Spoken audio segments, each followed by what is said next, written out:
legacy concert yung gagawin mo, dapat lang na makasama sa concert ang original Rosabellas. Parang hindi ako aabot dun sa kota. Kapag pinasok mo ang pera ng impukan nyo, di babalik mo rin naman kaagad. At may kasamang profit pa. Hiramin mo lang. Dala ko ng pera, 476,000. Dapat ma-expose na kasi natin yung pinaggagawa namin sa'yo, Jane. Eh, wala nga tayong nakuhang proof eh. Oh my gosh, Raya! As per assessment ng doktor kagabi, she's no longer physically or mentally fit to continue. That's why we had to let her go. Megan, I need to talk to you. Follow me at my office. Pwede mong ikatanggal yan. I'll apologize to Jenny. I'll do everything. Just please, wag niyo po akong tanggalin dito, please.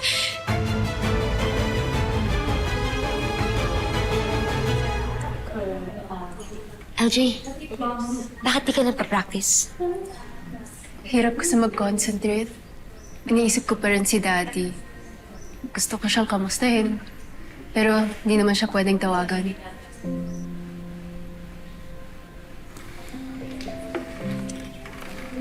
Sigurado ako magiging okay din siya. Thank you. Jenny! Bakit? I just want to apologize. I'm sorry. I'm really, really sorry.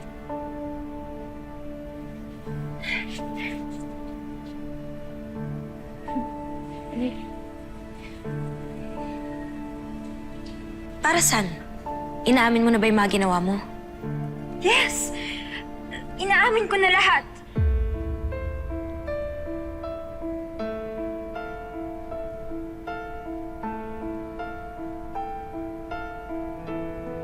Ayoko mapahiya sa mga VIP natin, ha? Mga clients. Talagang sasayaw ako? Ayan, ha? Okay. Ingat, ingat. Nakakamiss naman to. Diba? Kakaiba talaga tong bar ko, diba? Pero napapagod na ako, nakakahilo. Oo nga, nahilo na rin ako. Ay, napakaswerte ko naman. At, makakasama ko mag-perform ang isang diamond diva na si Dara Halari. Parang hindi ka naman nasanay na madalas tayong mag-perform before, remember? Oh, kaya nga, alam mo ba, excited na excited ako sa concert mo.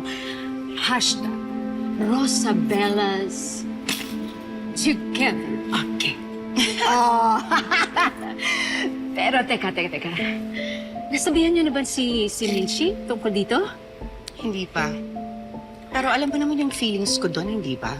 Oo nga, pero alam ko, siya rin ang tatanggi na hindi siya sasama. Well, I will not take that risk. Dapat si Monica ang tumanggi kay Minchi.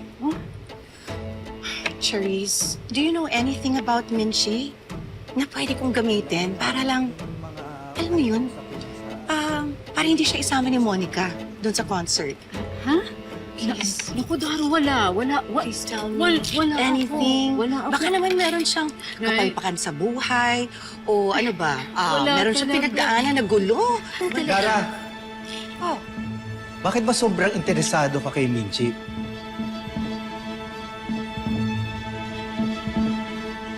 So, ibig sabihin, inaamin mo na yung ikaw naglagay... Inaamin ko na lahat ng nagawa ko para ma-offend kita. Alam ko, sometimes I'm difficult to understand. Siguro dahil perfectionist lang ako kaya madalas ako na-misinterpret. But ayoko na ng away, Jenny. I want us to be friends. Please?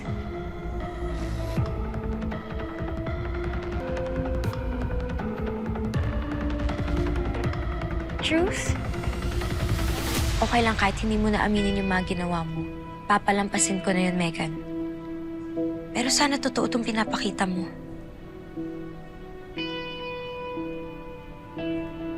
Friends?